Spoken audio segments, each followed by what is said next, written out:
The Black Ship Side Story, Barony of Screaming Forests, Day 4, Part 2. As Declan walked over to hand Elizabeth the claw sheath, Wyatt carefully closed the gate and made sure that the bar was well and truly pushed firmly back in the locked position. "Okay," he said. "I think we will just have a quick walk around the village. A quick general assessment will be fine. I'll start at the harbor and walk back to the shuttle. Split yourself into small groups and just see what you can see." Elizabeth chased after him, still clutching the claw sheath. As she caught up to him, she said, "I'm sorry, Wyatt. I honestly thought everything I told you about the razor claws was accurate." Wyatt smiled, saying, "You were working off incomplete intelligence reports. You can now update your information. Of course, it could just be like the white stag earlier today, that it's just a larger-than-normal aberration. I certainly wouldn't want to have to face a pack of them. Drazen are bad enough." As they got closer to the harbor, they could smell the unmistakable stink of old sewage. Turning a corner, they came across the village sewage treatment works, or at least, that was what it was supposed to be. It was clearly not working any longer.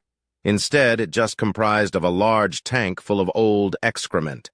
Wyatt did not even bother to examine it further, and they carried on to the harbor just 100 meters further on. The harbor was mainly natural, a rocky cove with on the seaward side cliffs some 60 to 80 meters high. On the village side, the water was currently about 15 meters below the street level, but Wyatt could see a clear tide line about 10 meters down from the street. A rickety ramp lead down to a pontoon, where a single small plastic boat was moored, partly filled with water. It still floated, apparently without problems. To his left, a large rusty crane leaned out over the water. Beyond, there was clearly plenty of space for multiple boats to be lifted out of the water. However, none were there. Nearby, a small inn, its faded sign still visible, named it the Compass and Anchor. Its frontage looked out over the harbor. Looking through a window on the inside, they could see copper-covered tabletops with chairs placed on the tables, and beyond a long wooden bar, glasses stacked behind it. They walked down a street, looking in through windows as they did so. Unlike Newtown, the village felt dead, deserted. There were no curtains at the windows, no items left out waiting for the owner to return. Only big pieces of furniture were left in the houses. Shops were empty, save for shelves or racks on which products must have once sat or hung from. There were more missing tiles and broken windows. Wyatt wasn't sure how long ago it had been abandoned, but he was pretty certain it had happened long before the Drazen had arrived, perhaps months, more likely years. He realized the only reason the sewage still smelt as bad as it did was that the occasional large wave probably came over the top of the harbor and dropped into the tank, preventing it from fully drying out. Elizabeth pointed out that the gardens were untended, overgrown with dead growth, showing they had been abandoned more than a year ago. Returning to the square, they found an open-fronted shelter with a stone seat inside. There they sat and shared the apple cake that Wyatt had got at breakfast time. It was a depressing view. Mostly blocked by the shuttle sat in front of them, so they waited for the others to turn up. It did not take long. There were only about 100 buildings in the village, mostly small, stone-built houses with a few shops, 2 workshops, and a single warehouse. The reports were all the same, save for Declan. Declan had found a house with the front door swinging on its hinges, so had gone inside. As with the other buildings, most of the furniture had gone. What remained was a couple of large, heavy-looking wardrobes and a big, heavy table. Unsurprisingly, there was no power or water, and the cistern for the toilet was bone dry, suggesting water had stopped flowing long ago. There was space within the perimeter wall to allow further expansion if anyone ever wanted to, but that was about all that could be said for it. Wyatt stood up and said, "So much for Verstino Harbor." Everyone looked at him, and he simply pointed to a plaque on the wall which read, "This shelter was presented to the people of Verstino Harbor by Sir Samuel Haldrand, such that they might have a place to shelter from the cold north wind." In silence, they got back on the shuttle. When Wyatt looked at the time, he realized they had been there for less than 2 hours. A short flight took them back to Newtown. During the flight, Wyatt called the Noir Navio and asked if someone could transfer Rachel von Winterborn from the Eternal Garden to the Noir Navio so that he could interview her later that afternoon. He actually recognized Galt Tirome's voice over the channel, who assured him that he would arrange it himself. The radio interference was decreasing already, which suggested that some of the debris around Hygo was clearing. He landed the shuttle in what he had already come to think of as its regular place, noting that the APC had already returned. Before he got out of the cockpit, he changed into the simple clothes he felt comfortable in. There was no point in wearing his armor in town. Then he climbed down and walked back to the inn. The others were already there, so after getting a top-up of cordial for his water bottle, he went off to try and find Aino. It took him almost an hour to locate him. Eventually spotting one of the locksmiths in a hurry, he yelled out to him, asking if he had seen Aino, only to be told that the smith was on his way to another restaurant to let him in. Wyatt followed along and quickly found Aino waiting outside a large restaurant.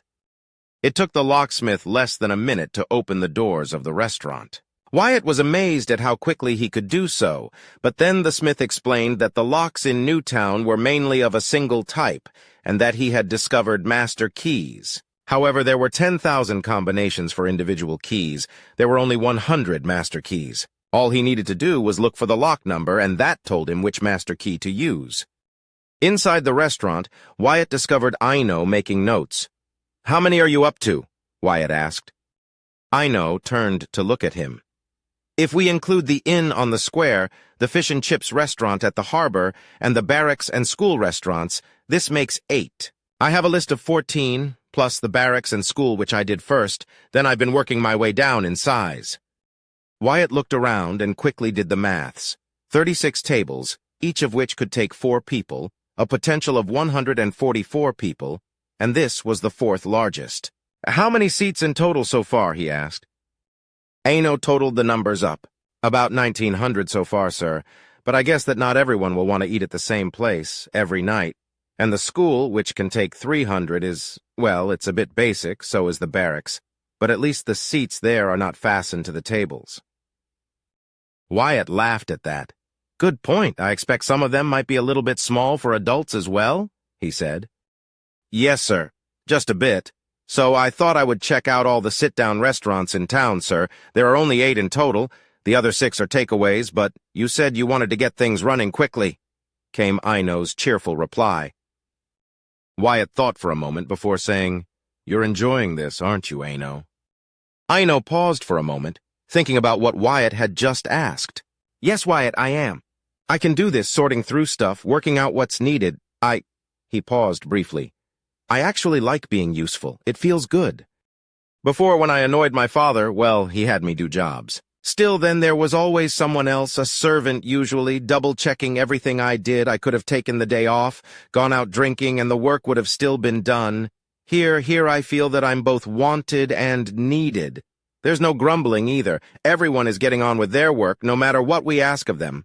In the inn last night, a group of men and women invited me to join in telling the tales of how we all got here, and it felt good. There was a young lady gardener on one side of me and a carpenter on the other. It felt good. We laughed and cried together." Wyatt nodded, saying, "So, should I ask you again if you want to stay, or do you still need more time to think about it?" Aino grinned. "I was worried you wouldn't ask Wyatt. That I'd messed up again, yet if you will let me, I'd like to serve here in whatever role you think I'd be best at. I want to help." Wyatt replied, "That's great. For the time being, I'm going to have you do all sorts of jobs and deal with as many people as you can. But eventually, well, you are an administrator, so that's what I'll have you doing. Your most important task is to make sure people are content. Nobody is happy all the time. But I want people, when they finish their jobs at the end of the day, to feel it's been worthwhile, whoever they are, from the doctor to the sewer worker. You're going to help them find ways of having a better life. Now, that might mean they want a different job. One of the things you will have responsibility for is helping people find a job they can be happy doing. To that end, everyone here will have free access to the library I've purchased. If someone wants to learn a new skill, that's fine. If anyone wants to train another person in the use of skills that they know, I have no problem with that either. Now, will that still create a problem for you? I know you were worried about having people taught to cook and not having teachers." Aino's face flushed pink as he said, Actually, Wyatt, Funny you should mention that, Sally, the gardener last night. She was saying that she wished she knew how to do a bit of simple carpentry so she could make stuff in the gardens she works in, and Daniel, the carpenter, who was sitting on the other side of me, was saying he would be happy to show her the basics. I was thinking about what you said about cooking. And well, I thought you're right. There is nothing wrong with it. So, no, I don't have any problems with that, not anymore, but if the nobility finds out, there will be hell to pay. Wyatt smiled at that. Perhaps I know, but that will be my problem, and I think that I might have a powerful friend. If it all does go wrong, I hope I do. Part of your job, though, will be trying to make sure it does not all go wrong. Now, I must go and talk with the locksmith again. Can you show me where the last 2 restaurants are, the ones you still need to inspect, please? Aino took out his map and showed Wyatt where all the restaurants were, including the last 2 he needed to check. Wyatt added the locations to the map on his datapad, then went to find the locksmith to ask a favor. A little under an hour later, Aino found Wyatt waiting for him at the final restaurant, the door already open. While Wyatt sat outside on a bench in the afternoon sun, Aino went inside and started counting the seating, 96, that made the total 2,134 seats, including the 300 in the school, more than enough. He went through checking that the electricity worked, that there were working lights, the water was functioning, the toilets all flushed properly, and marking down faults, making a note of what needed cleaning, what needed replacing or fixing, how many different appliances were required, and what type. He also checked that there were enough plates, tablecloths, napkins, glasses, and cutlery. Some of the restaurants actually had wine cellars complete with contents. Not many, and the contents seemed to be limited to 3 types, but still, he was surprised. Others had stores of dry ingredients or preserves. He was sure it would all help. When he was done, he came out to see Wyatt still relaxing on the bench. Wyatt looked over towards him. "Are you done?" he asked. Aino looked at the young man stretched out on the bench and replied, "Yes, except for totaling all the numbers. Also, I found a couple of non-standard bits of cooking equipment. I've been to a lot of restaurants in my life, so I can tell you one place had wok rings. They need gas to work. There is some still in the rack outside, but it's only a small cylinder. The other item was a pizza oven.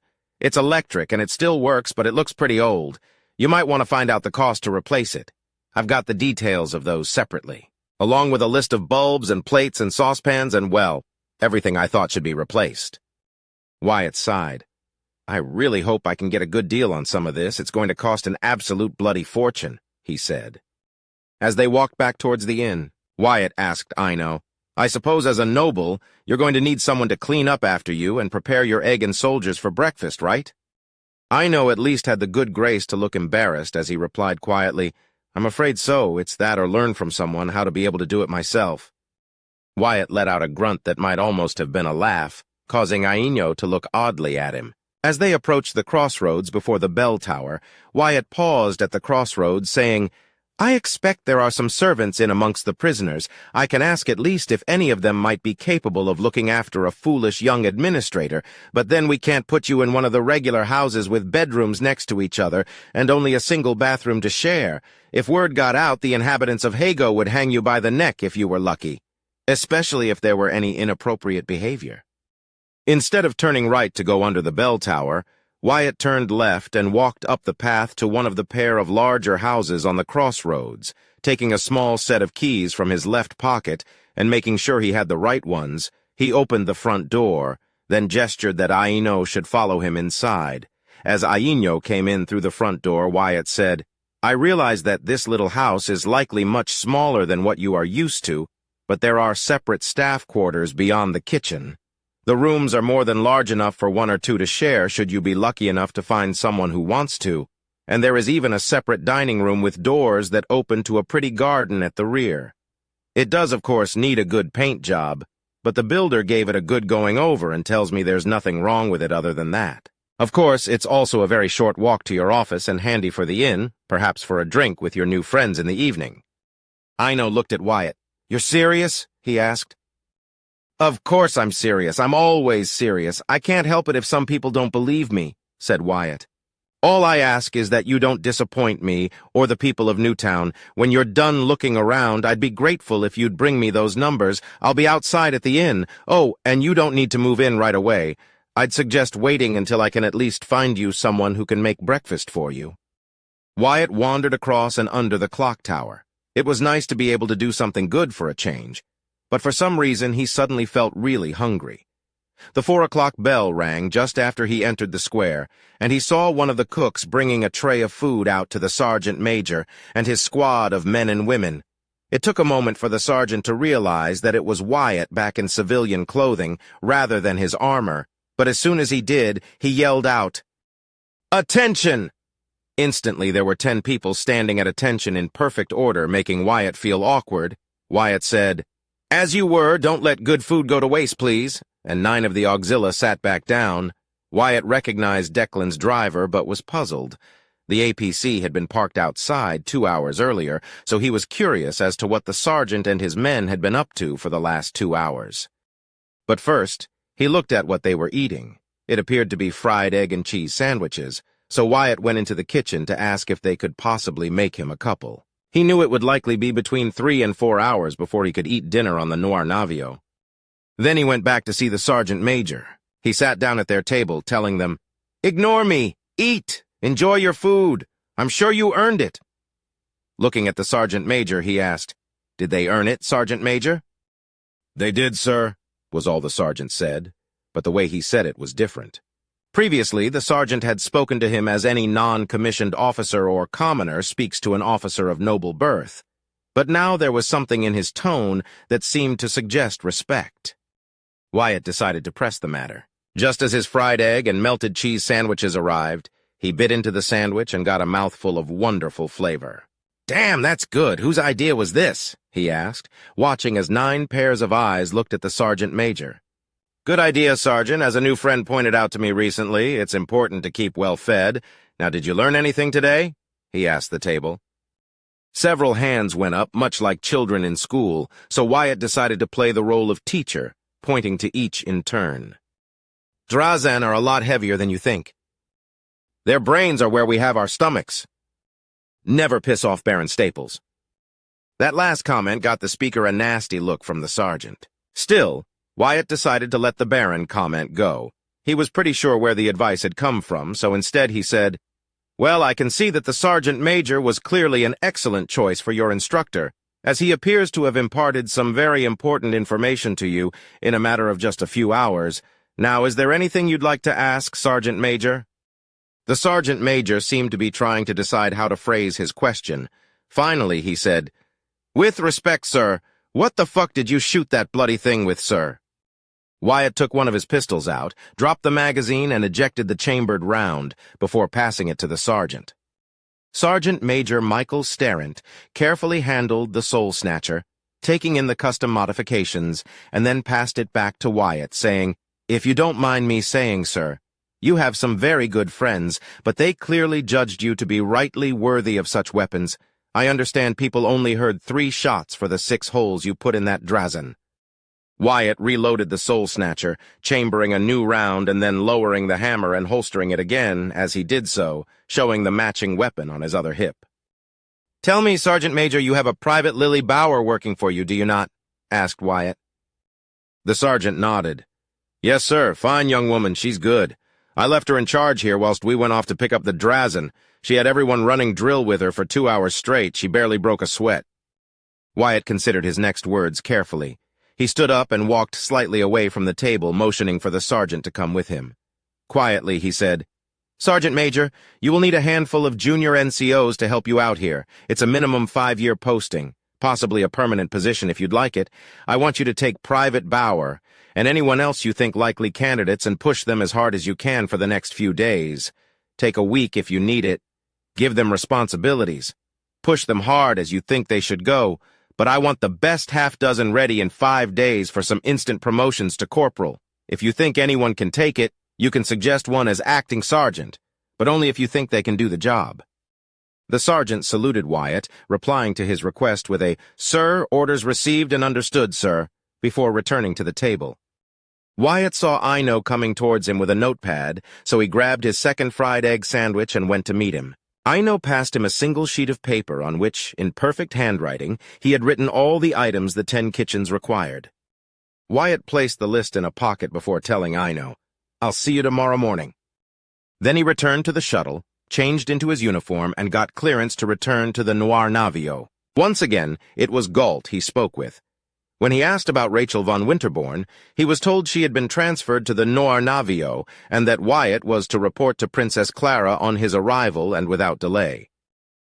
Rachel sat on her own in the Eternal Garden, since she had been freed. She was uncertain of what to do, exiled by her brother simply for existing. She had been captured by pirates while on her way to start a new life, somewhere as far from her brother as possible. When the Drazen had taken the pirate ship, she was sure that she was going to die, naked, filthy, and far from home. When the Marines had boarded the Eternal Garden, taking it from Drazan, she knew she was safe, but still had no idea of what her fate would be. At least she was clean now and had clothes to wear, even if they were basic and not what she was used to. She wasn't even sure why she had agreed to stay and help this new Baron. They had told her she could have gone on one of the Ferenti ships, and that they would have found work for her on a civilized world. But she felt that she would like to try and pay back the people who had saved her. She had listened to Baron Staples' speech, stood at the back of the crowd, and hearing the emotion in his voice as he said he was sorry for leaving so many on this ship. It was true she hated being here, but it was so much better than it had been stuck in a cage. She cursed Angus for his cruelty as tears rolled down her face, her own brother exiling her from her home just so he did not have to share. He had sent her to this place, not directly, but it was certainly his fault she was here.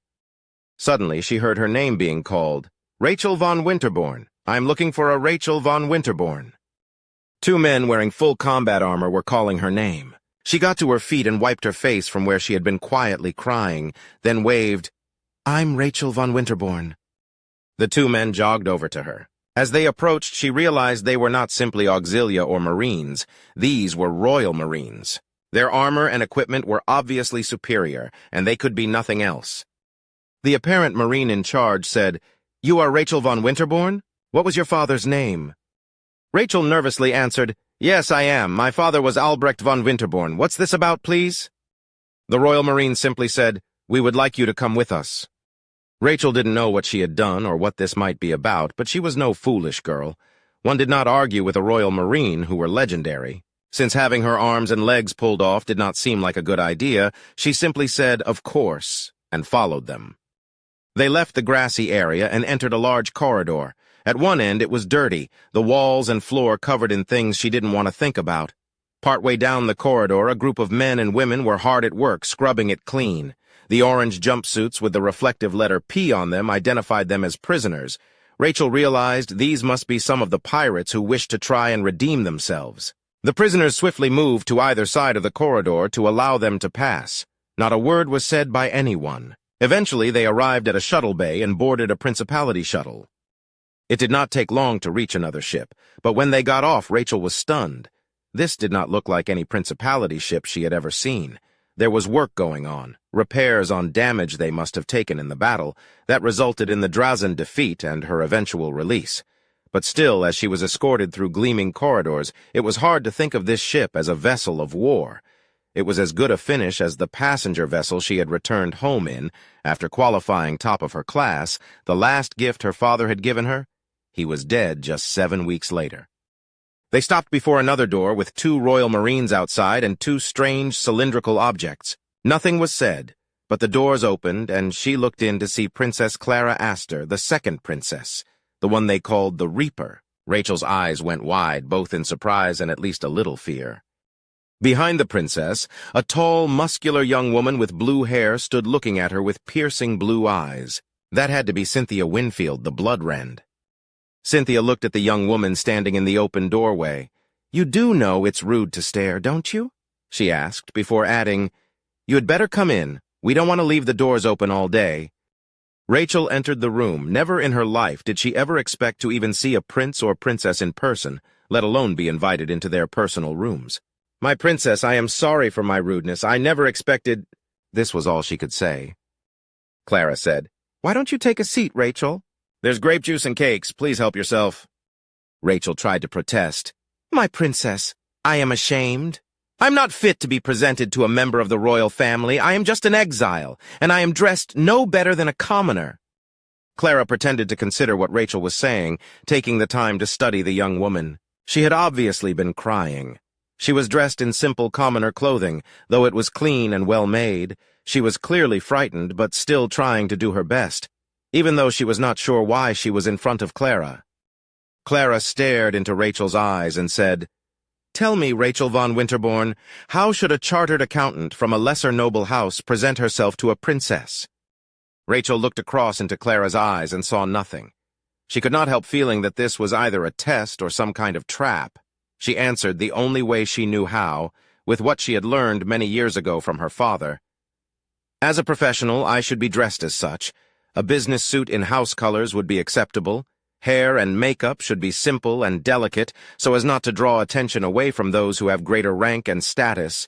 Jewelry should be kept to a minimum and be kept simple." Clara looked at Rachel, listening to what she had clearly been taught, observing her face, posture, and nervousness. She asked, "Tell me, what is the appropriate color to be worn by someone exiled from their house?" Rachel started to panic again, but she answered, "I do not know, my princess. I was never taught how to deal with such shame."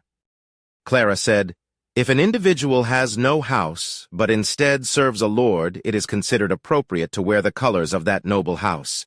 Tell me, Rachel, you could have found employment with House Ferentis, or many other noble houses as a chartered accountant. Even with your young age, why did you volunteer to serve Baron Staples on Hago, a world where they rebelled against the principality, killed their nobles, and descended into near anarchy?"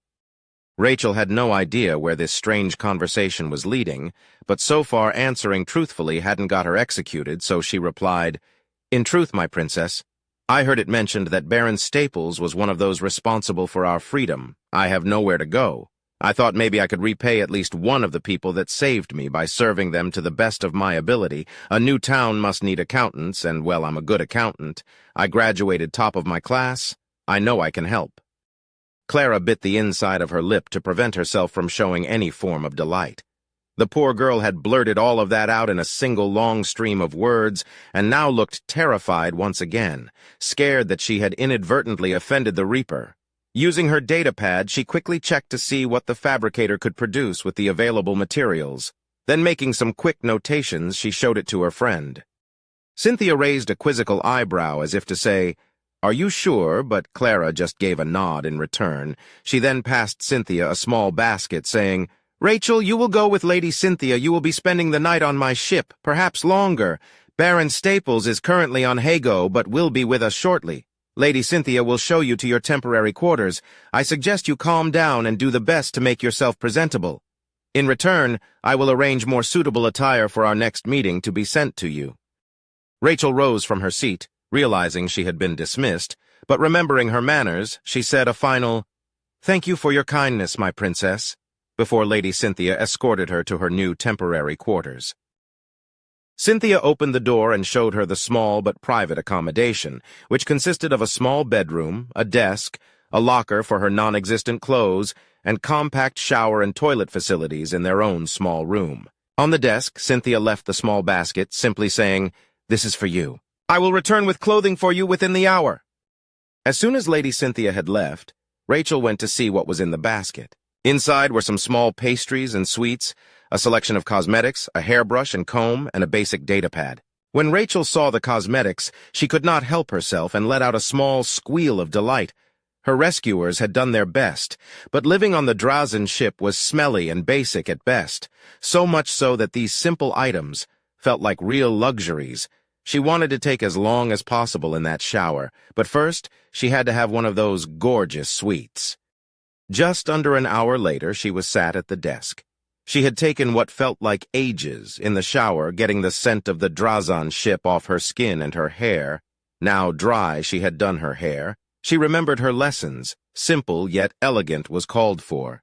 She put her dark brown hair up, showing her face and ears, and allowed it to drop into a short ponytail between her shoulders, a simple red lipstick, the slightest hint of blush on her cheeks, and a little dark bronze eyeshadow served to enhance rather than overwhelm her young face.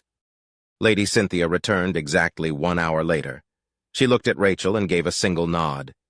"Very good, simple and elegant. These are also for you," she said, passing Rachel a garment bag and a shoebox. She added, "The shoes are flat. I'm afraid that here and on Hago, heels are likely to result in a broken ankle. I'll be back in an hour." "Oh, you might want to see just who you will be working for. There is a fascinating video on the ship's net that you can access with the datapad." Inside the bag was a black suit. Rachel quickly finished getting dressed. She had no idea how the princess knew her measurements. Still, the fit was perfect. The top was cut with wide shoulders and a neckline that just showed the top of her cleavage. The trousers fit her waist perfectly and seemed to almost flow around her legs. The top even had pockets. Inside one was a small box, and within the box was a small gold and white enamel lapel pin in the form of a winged stag. She placed the pin on the table and switched on the datapad. It wasn't hard to find the video that Lady Cynthia had mentioned. When Lady Cynthia returned, Rachel was waiting, smartly dressed and with the lapel pin perfectly placed on her left lapel just above her heart. Cynthia took a long look at Rachel. Clara had been right to choose this outfit for her. It created a strong image. People would see a young hawk, not an innocent lamb waiting to be sacrificed. She reached out and adjusted a loose strand of Rachel's hair. "Much better," she said. "Now wait your turn and do not get flustered. You will be fine. Follow me." Rachel followed the tall, muscular woman without a word as they returned to Princess Clara's quarters. When Wyatt returned to the Noir Navio, he shut down the shuttle, checked his uniform, and then left the flight deck. To his surprise, waiting for him right outside was Galt Tirome. He handed Wyatt a moist towel and a comb before saying, "Her Highness is up to something. She sent 2 Royal Marines to fetch this Rachel von Winterborn from the Eternal Garden, and she's had a bunch of stuff sent to the small fabricators this afternoon. I thought maybe you could do with refreshing your appearance on the way." Wyatt laughed at that. "Thank you, Galt. It is always nice to know in advance that Princess Clara is going to try something, and thank you for the towel and comb." He quickly wiped his face clean and ran the comb through his hair before setting his cap on his head. "Good enough?" he asked. Galt nodded, taking back the towel and comb. "Nobody would know that my lord was a mere commoner and not even an officer a few short weeks ago," he said with a wry grin, as he left Wyatt to continue to Princess Clara's quarters. As Wyatt walked on, he realized with surprise that he was not offended by Galt's words. For one, they were true, but more importantly, Galt had said them as a true friend. As Wyatt got to the doors of Clara's quarters, he decided that if Clara was planning some sort of joke, he could try one of his own. He started to think about all of the things he had done on Hago so far and all of the things he needed to do. The Royal Marine on duty at the door stood to the side as the doors opened to admit him. Clara was sitting in her usual seat, but disappointingly there were no cakes to be seen, nor was Cynthia anywhere in sight. Clara gestured to his normal seat. "Will the Baron of the Screaming Forests care to take a seat?" she asked. Wyatt bowed to her. "I thank Her Royal Highness for her kind gesture," taking the seat but sitting bolt upright, as he had seen portrayed on screens in the past. Clara looked at him for a moment and then started laughing. "Damn it, Wyatt! How can you do that?" Wyatt concentrated on all the details of Hago as he answered, "I am sorry, Your Royal Highness. Do what? I have no idea what Her Royal Highness could be referring to." Clara picked up a cushion and threw it towards Wyatt, who couldn't help himself any longer, and started to laugh as the cushion sailed past his head towards the cabin doors. Just as they opened, Cynthia caught the cushion in her left hand, automatically rebuking her princess. "Clara!" But it was too late. Clara and Wyatt were both laughing themselves silly, and Rachel had seen it. Rachel's second meeting with Princess Clara certainly did not go as expected. It started with blindingly fast reactions on the part of Cynthia Winfield, stopping a flying cushion from hitting her in the face as they entered Princess Clara's quarters, where she could see the princess and a young man she immediately recognized as Baron Staples, both in fits of laughter. She desperately wanted to ask what was going on, but when she felt Lady Cynthia's hand on her shoulder, she said nothing. Cynthia threw the cushion so that it landed perfectly in one of the empty seats, and Clara and Wyatt rose to greet them. Princess Clara said, "Baron Staples, allow me to present to you Lady Rachel von Winterborn, who just happens to be a very well-qualified chartered accountant." Wyatt looked at Rachel. He saw a young woman with pale skin with just a little makeup, except for her lips, which were a strong red, and very dark brown hair. She was wearing a black, expensive-looking outfit that showed a slim, almost, he would say, skinny figure. He was surprised to see on her lapel a badge in the form of his crest. His first question was, just what is a chartered accountant? Rachel, meanwhile, was confused. The man in the video had been serious and deadly. This young man was laughing with Her Highness, yet there was no doubt in her mind they were the same person. The eyes were piercing, as if he could look straight into her soul, and he carried the same pair of handguns he had used in the video to such deadly effect. Wait a minute, she thought to herself. He's permitted to carry those deadly weapons in the presence of Her Highness. He was even alone with her in this room when we walked in. Who the hell is he to have this amount of trust?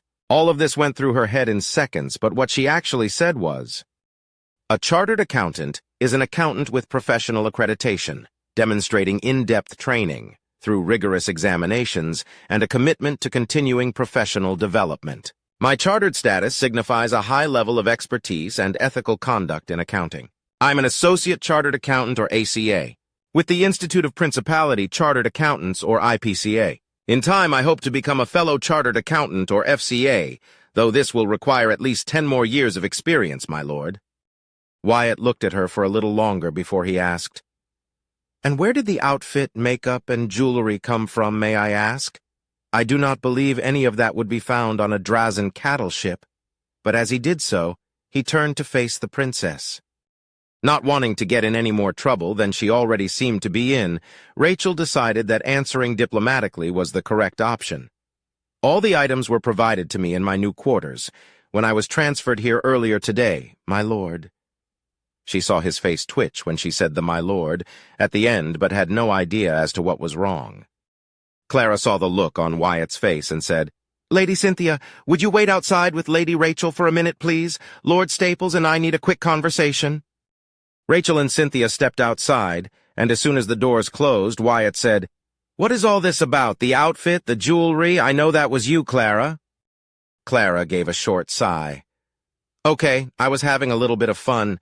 That young woman is the same age as Cynthia, but in the last few months her father died.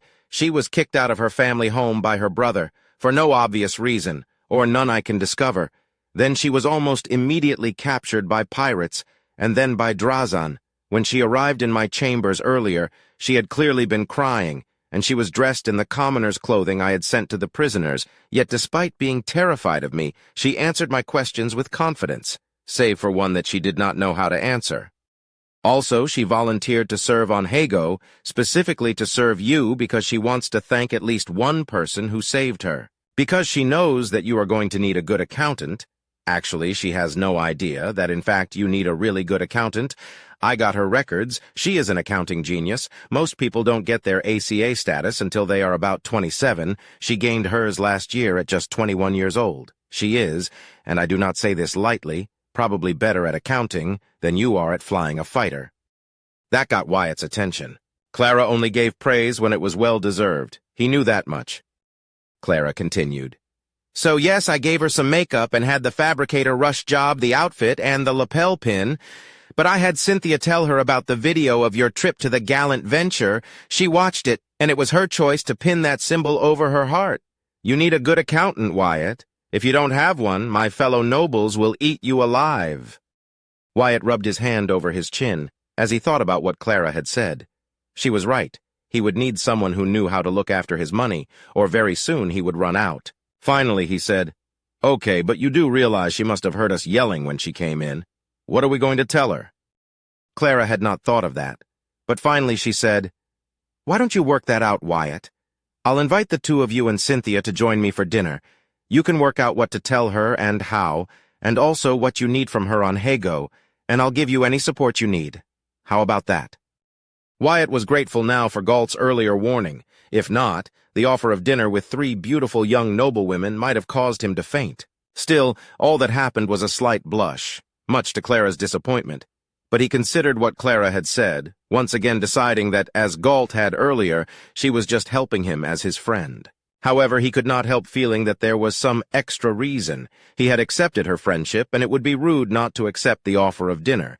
Besides, he was curious as to what would be served. So he simply said, Okay, why not?